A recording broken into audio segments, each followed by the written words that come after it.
Welcome to LC Screen Talk. My name is Larry, and this is my review of I'm Your Woman.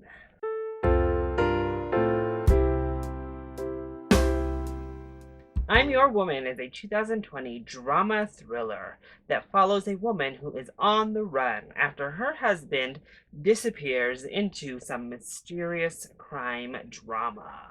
While on the run with her baby, she must learn to stand on her own. So the film is directed and co-written by Julia Hart, who previously directed the film Fast Color, which I loved. A truly underappreciated superhero film from 2018.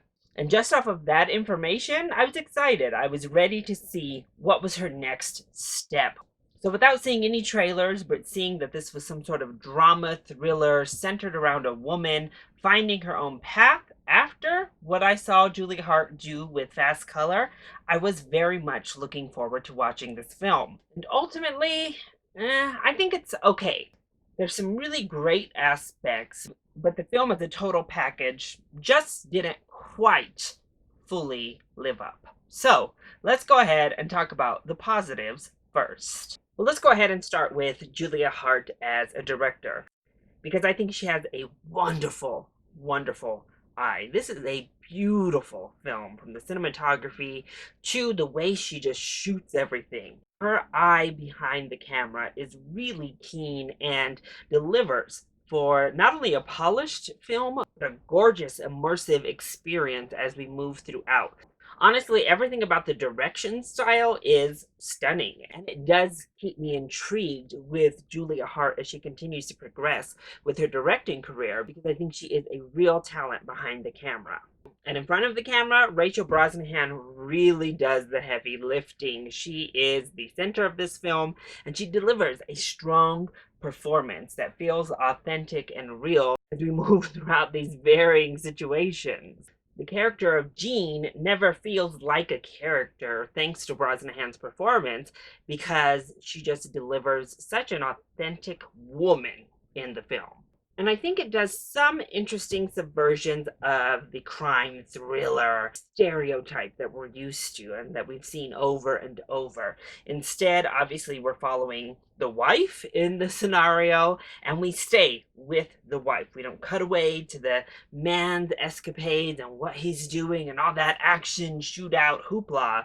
Instead, we are with her as she is in the dark, trying to stand on her own and develop her own sense of strength and identity. And I do think that is a very interesting concept to deliver.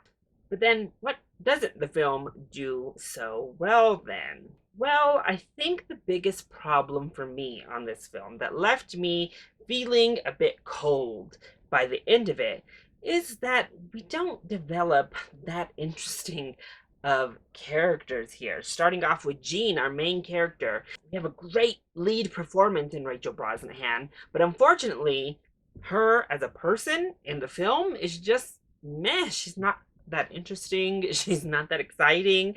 They don't do much to endear you to her or let you get to know her. And it's a big shame that this film centered around this woman and her finding herself and finding her own strength doesn't allow the audience to go on a great journey with her. Ultimately, that left me kind of at arm's length with everything that was happening in the film, because I think a story like this that stays away from the action, that has everything pretty much happen off screen, really depends on a connection with the character we do stay with, and I didn't feel it. And even that comes down to the title, I'm Your Woman. Yes, this is a female focused film. We follow the wife, and she has somewhat of a personal growth here, but unfortunately, again, throughout the entire film, literally to the last shot, she is defined by being a mother and being a wife.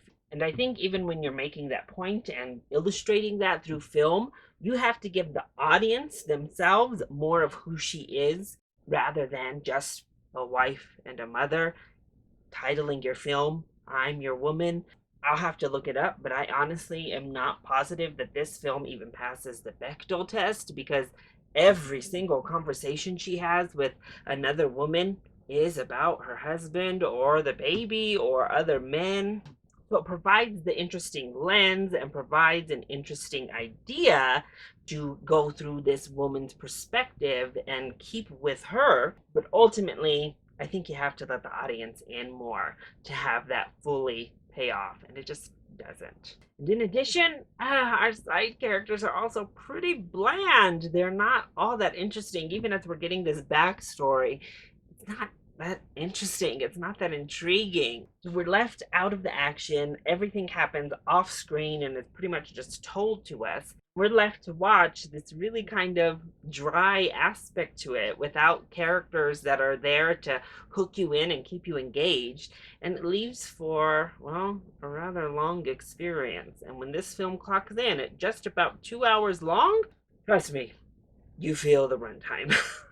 And ultimately, the screenplay starts to devolve just a bit as we get to that third act. There are some leaps in logic that need to be taken, and I don't know that everything quite matches up or makes as much sense as it should. So ultimately, I'm Your Woman is an interesting idea to spin the crime thriller on its head, but one that doesn't allow the audience in enough to make it truly empowering and impactful. Overall, I think I'm Your Woman is an okay watch. You don't need to rush on to your Amazon Prime account to watch it as it debuts on the 11th, but if you do watch it, I think it's still a well-made film that you won't be mad you watched. I just don't think you'll remember it a week down the line. So that is my review of I'm Your Woman. I hope you enjoyed it. If you did, go ahead, click like down below and subscribe to the channel so you are always up to date on my latest videos. Also, join in on the discussion. Are you excited to see I'm Your Woman? And what is your favorite crime thriller? Let me know either in the comment section down below, or you can hit me up on Twitter. I love you all so much for your continued support. Mwah! Thank you for watching, and I'll see you next time. Bye!